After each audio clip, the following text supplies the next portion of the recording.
Do you love your mother? My mother, yes, she died a long time ago. Doctors Robert Jones and Frank Inari arrived from the university this morning to relieve. Between the early 1970s and the late 1990s, American and British television networks aired a strange breed of science fiction film that most people have completely forgotten ever existed. And here's the interesting part. These weren't theatrical blockbusters with massive budgets and Hollywood stars. They were made for television movies, produced quickly, aired once or twice, and then buried in the network vaults where no streaming service has ever bothered to dig them up. These movies traumatized a whole generation. Not in the way a horror film startles you with a jump scare and lets you laugh it off 5 minutes later. Rather, they crawled under your skin with ideas so disturbing, so plausible, and so ruthlessly committed to showing you the worst possible version of tomorrow that your brain simply refused to let them go. Today, we are pulling 15 of these forgotten sci-fi TV movies out of the darkness, and I promise you this, at least 3 of them are going to hit you like a freight train of repressed memory. Number 15, A Cold Night's Death, 1973. In early 1973, ABC was spending roughly $350,000 per film on its Movie of the Week series. That was less than half what NBC was spending on its own TV movies, and the network was still running a distant third in the ratings war. But those tight budgets forced something remarkable. They forced filmmakers to strip their stories down to the bone, and on January 30th, 1973, a film called A Cold Night's Death did exactly that, with only 2 actors, 1 location, and an ending that would lodge itself in the nightmares of anyone who happened to be watching. The premise was deceptively simple. 2 research scientists are sent to a remote, high-altitude research station to investigate the death of a colleague. Behind the scenes, the film was shot partly at the University of California's Barcroft Research Station. The 2 cast was everything. Culp had already built serious sci-fi credibility through 3 episodes of The Outer Limits, while Wallach had earned global fame as Tuco in The Good, the Bad, and the Ugly. Putting those 2 performers alone together in a room and watching them psychologically disintegrate was the entire film. No supporting cast, no crowd scenes, no escape. But the tragedy of A Cold Night's Death is that it never received a proper home release for decades. While far inferior films were granted physical media immortality, this one lived only in the memories of those who caught it on that winter night in 1973. Number 14, Overdrawn at the Memory Bank, 1983. James, and I worked in Nirvana Village monitoring Dopplers. I remember thinking that Overdrawn at the Memory Bank was adapted from a 1976 short story by John Varley. The premise is extraordinary on paper. A corporate drone named Aram Fingal was punished for watching old films at work by being sent on a virtual vacation where his consciousness is temporarily transplanted into the body of an animal in the wild. When a computer glitch traps his mind inside the system rather than returning him to his body, his only mental refuge becomes the film Casablanca. On paper, the concept was visionary, but what arrived on screen was something else entirely. Behind the scenes, the chroma key effects that were meant to build the virtual reality world looked like a public access show that had been made by someone who had read a description of a computer but never used one. The videotape format, chosen to cut costs, strips the film of any cinematic weight. The visual effects are not merely dated, they are almost conceptually abstract in their failure to resemble anything physically coherent. But despite the outdated effects, the cast, especially Raul Julia, was extraordinary. The man poured genuine emotional intelligence into a production that is crumbling visually around him. He took the role not for the paycheck, but out of love for public television. He believed in what public broadcasting represented, and he gave this broken little film his full self. The result is a performance that periodically transcends everything around it, which makes the gap between what the film wanted to be and what it is all the more painful. Number 13, Killdozer, 1974. Get out of there, Mac! In 1944, a science fiction writer named Theodore Sturgeon published a story in Astounding magazine about a bulldozer possessed by an alien energy force that systematically murders an isolated construction crew. Sturgeon wrote the story after breaking through a years-long creative block during World War II, and when it appeared, It hit the pulp science fiction community like a shockwave. The premise was primal, mechanical, and deeply strange. Killdozer was filmed in early 1974 at Indian Dunes near Newhall, California. The production was mounted under the Universal Television banner, which gave it a level of craft uncommon for the format. On set, the stunt work sequence was handled by Kerry Lofton, the same man who had operated the truck in Steven Spielberg's Duel 3 years earlier. That connection was not accidental. The cast is a television hall of fame in miniature. Clint Walker anchored the production as Foreman Lloyd Kelly. Neville Brand plays Chubb, the crew member who refuses to die gracefully. Carl Betts brings a quiet, recognizable authority to the engineer Dennis Holvig. And then there is a young, barely known Robert Urich appearing as Mac McCarthy. What makes Killdozer work, and what its detractors miss entirely, is the commitment of the filmmakers to playing the absurdity absolutely straight. The bulldozer cannot sneak up on a grown adult.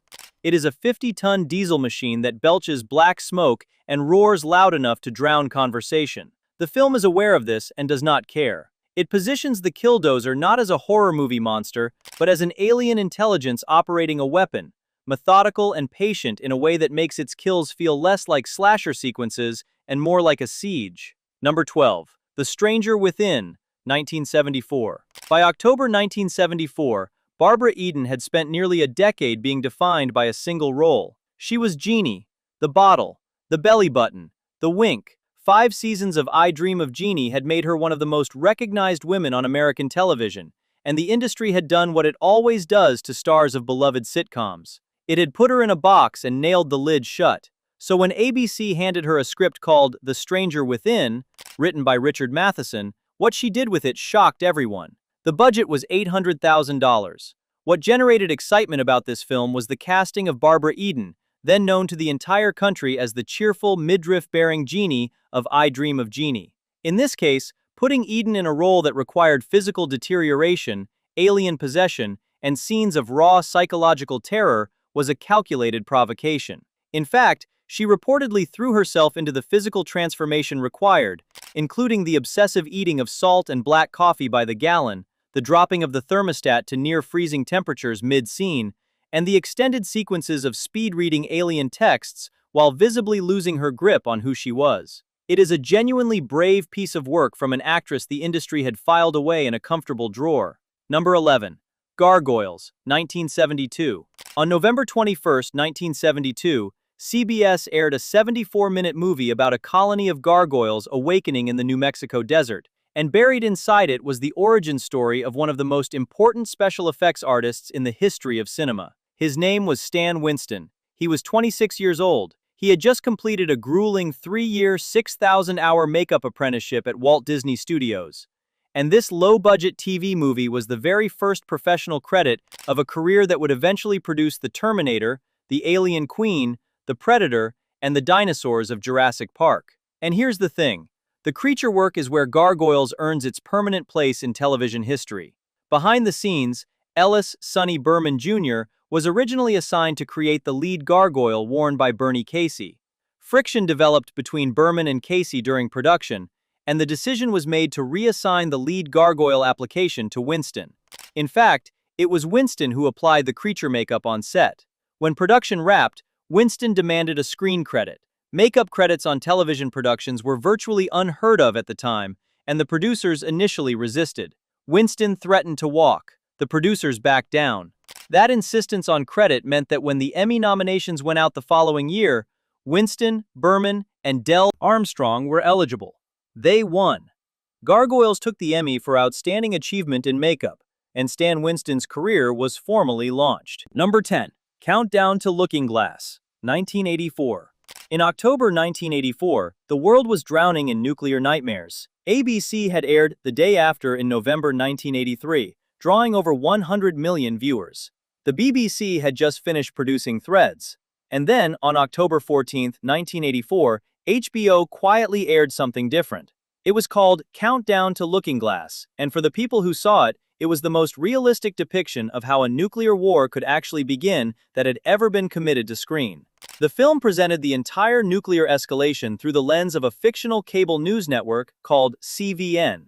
And here's the interesting part. The politicians and commentators in this film were real.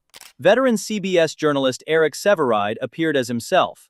A young congressman named Newt Gingrich appeared as himself. Former Senator Eugene McCarthy appeared as himself. Former arms control negotiator Paul Warnke appeared as himself. The line between fiction and reality was so thin that viewers could feel it bending under their fingers. Throughout the entire film, Countdown to Looking Glass never shows a nuclear detonation. The horror is entirely pre-detonation. The final image is the Presidential Airborne Command Post, the real aircraft nicknamed Looking Glass, lifting off into the sky as the emergency broadcast system tone activates. Then, nothing.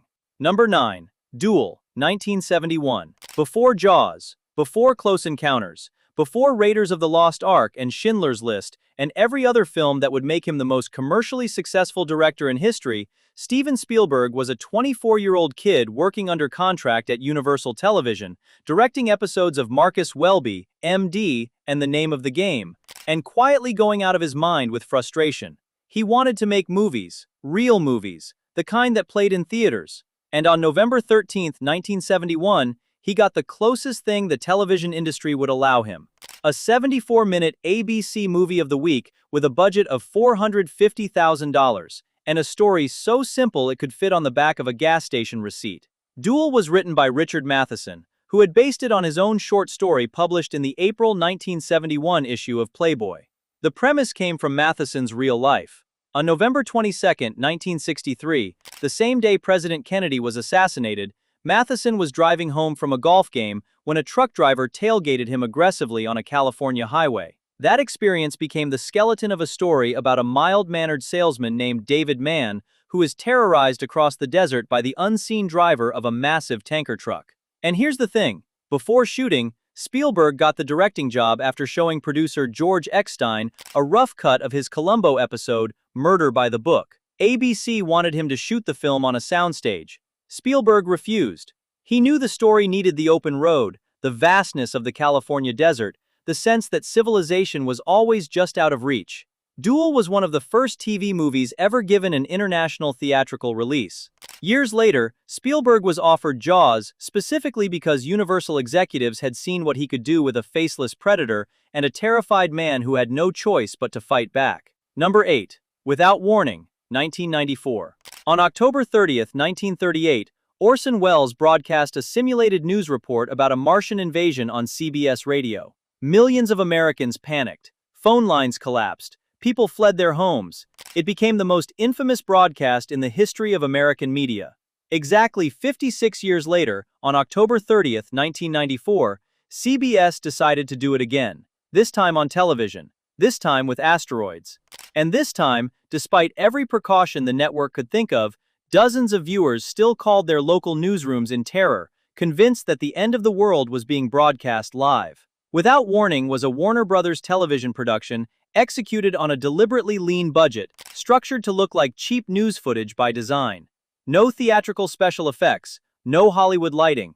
The visual language of the production was borrowed wholesale from television news, complete with the awkward zooms, shaky field cameras, and breathless handoffs between anchors that audiences had internalized as the grammar of real crisis.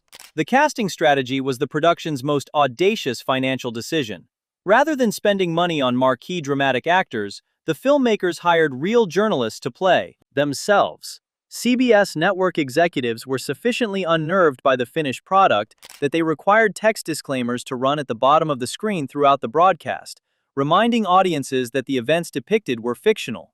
Those disclaimers almost certainly made no difference to the viewers who had tuned in late. Number 7. The Lathe of Heaven, 1980. The most requested program in the history of PBS was not a nature documentary. It was not a Ken Burns film. It was not a masterpiece theater production. It was a science fiction movie made for $250,000 that aired exactly twice in 2 decades and then vanished into a legal black hole so deep that used VHS copies became collector's items. The Lathe of Heaven premiered on January 9, 1980, as part of New York public television station WNET's experimental science fiction series. It was directed by David Loxton and Fred Barzyk, and it told the story of a man named George Orr, whose dreams literally reshape reality. Every time he sleeps, the world changes. And here's the thing. Before production, WNET had received a grant from the Corporation for Public Broadcasting to produce a series of science fiction literary adaptations, and The Lathe of Heaven was the first. During production, the visual effects were done with early video technology, and they looked exactly like what $250,000 could buy in 1979. But the ideas were so powerful and the performances so committed that none of it mattered. PBS aired The Lathe of Heaven once in 1980, once again in 1987, and then it disappeared. Number 6. The Martian Chronicles, 1980. For 30 years, some of the biggest names in Hollywood tried to bring Ray Bradbury's The Martian Chronicles to the screen and failed. Ray Harryhausen wanted to do it with stop-motion creatures. Vincent Minnelli wanted to direct it as a prestige film. Kirk Douglas tried to develop it as a vehicle for himself. Every attempt collapsed. And then, in 1977, NBC decided to do what none of those filmmakers had managed. They would turn Bradbury's poetic, melancholic 1950 story collection about the colonization of Mars into a 3-part television miniseries with a budget exceeding $7 million. The production was filmed across 3 countries. Behind the scenes, Malta and the volcanic landscapes of Lanzarote in the Canary Islands doubled for the Martian surface, while studio work was completed in Britain. The BBC contributed £300,000 to the production. The cast was staggering in its ambition.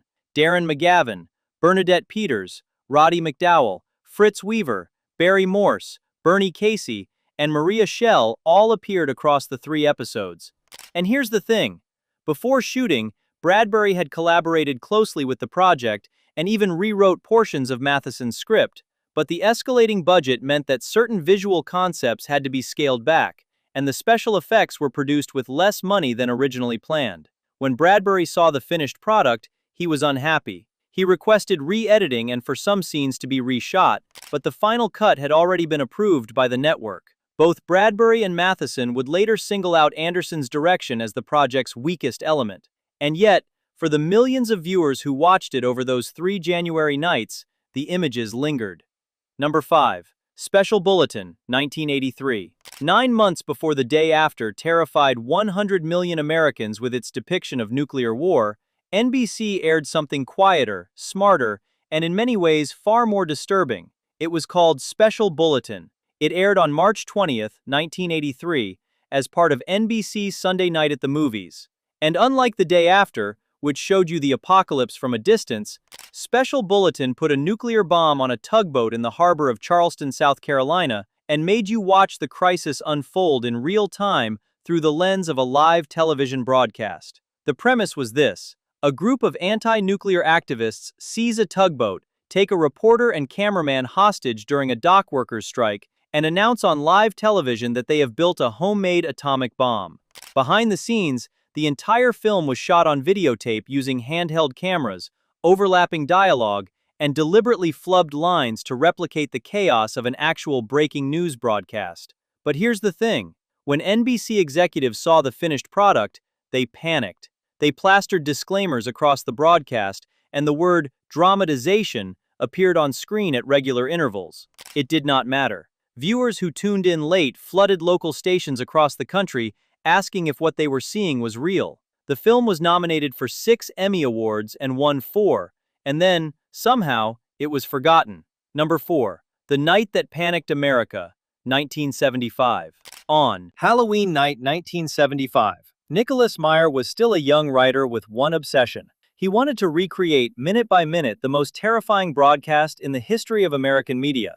The Night That Panicked America aired on ABC on October 31, 1975, and it told the story of the October 30, 1938 War of the Worlds radio broadcast from 2 sides simultaneously. Inside the studio, Paul Shinar played Wells with a vocal precision that sent chills down the spines of anyone who had heard the original recordings. Shinar was older than Wells had been at the time of the broadcast, but his voice carried the same dangerous, magnetic confidence that had made millions of listeners forget they were listening to fiction.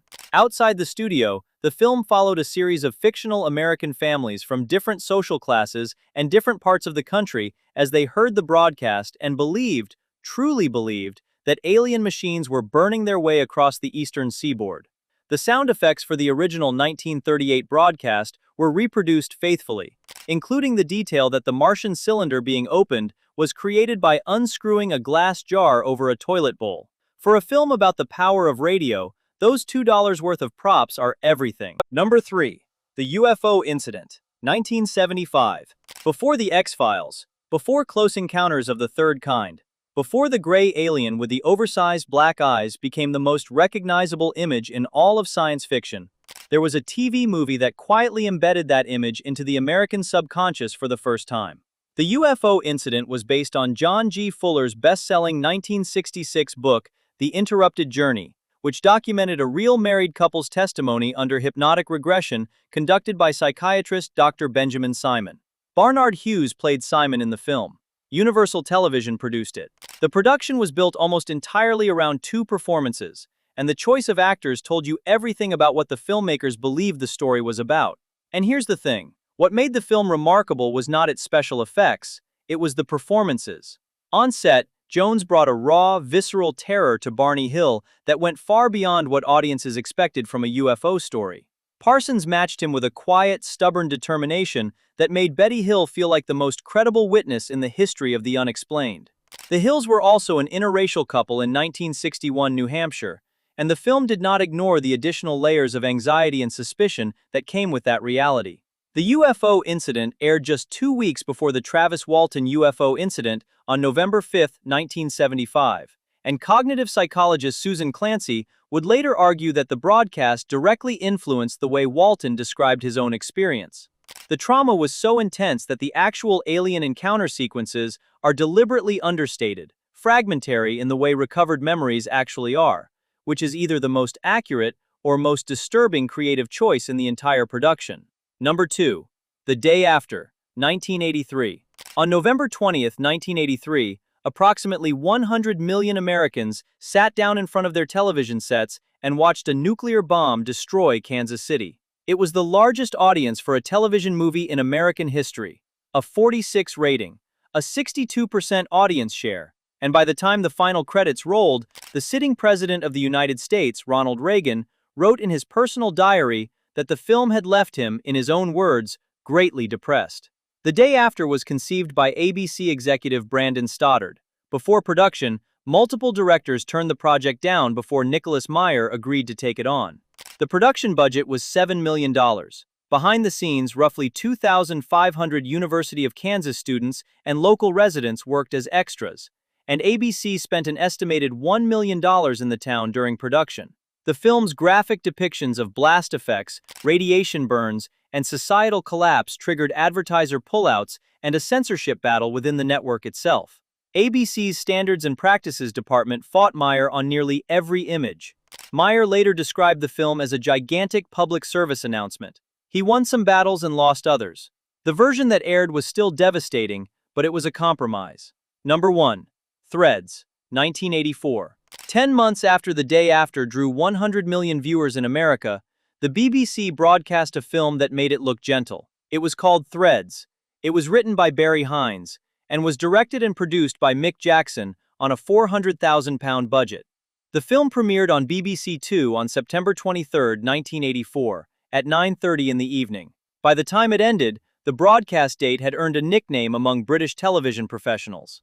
They called it the night the country did not sleep. Before production, Jackson and Hines consulted Carl Sagan's scientific work on nuclear winter, studying governmental and defense analyses from both sides of the Cold War to ensure that every sequence in the film's aftermath was technically grounded. The shoot lasted 17 days in Sheffield. The cast was composed almost entirely of unknown actors. Behind the scenes, 10,000 local people reportedly applied to appear as extras, including members of the Campaign for Nuclear Disarmament who were recruited at a meeting in City Hall. The production had almost no money for visual effects. What it had was documentary rigor, a narrator delivering casualty statistics over images of burned buildings, a makeup department doing things with breakfast cereal that no Hollywood effects house had yet imagined, and the absolute refusal to offer resolution.